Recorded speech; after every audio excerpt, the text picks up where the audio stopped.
You ask Tiger to calculate. This deals with finding the midpoint between 2 points.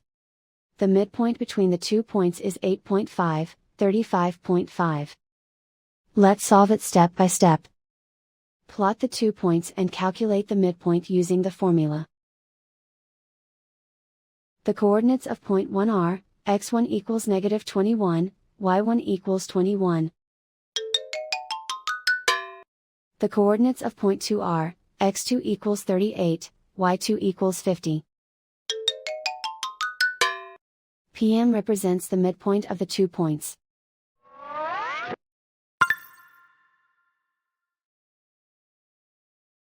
Use the x values in the midpoint formula to find the midpoints x. x1 equals -21. x2 equals 38. Simplify the arithmetic.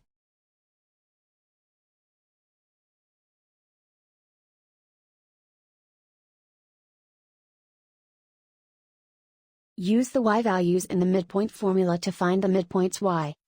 y1 equals 21. y2 equals 50.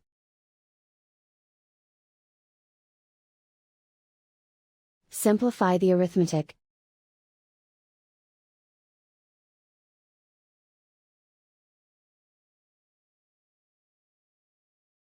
And so, the midpoint is 8.5, 35.5.